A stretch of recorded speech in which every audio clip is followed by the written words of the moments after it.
Pas de coups, pas de sang, mais du vrai combat, de la stratégie et beaucoup de respect. Le grappling est la discipline qui monte parmi les sports de combat. Ce week-end à Bayonne, les novices pouvaient découvrir et apprécier.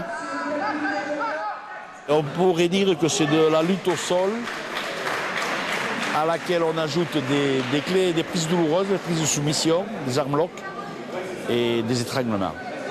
La règle impose de ne pas blesser l'adversaire. À Bayonne, c'est un gros succès.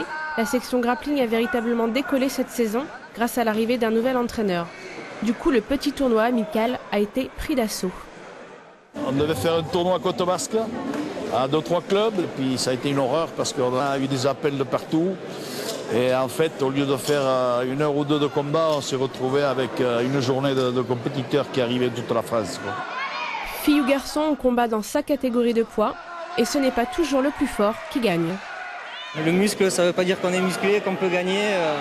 Non, non, au contraire, c'est plus la technique. On monte des petits plans quand même avant, dans sa tête, pour faire des contres, des attaques. C'est assez complexe, voilà. C'est très réfléchi quand même. Il faut donc être rapide, adroit et surtout garder le respect de l'adversaire. Il ne faut pas venir pour tout casser. C'est un sport de convivialité, on est là pour échanger des techniques, s'entraîner ensemble. Ça, avant tout, un amusement. Loin du free fight américain hyper médiatisé et hyper violent, le grappling prône la pratique de la lutte comme un art.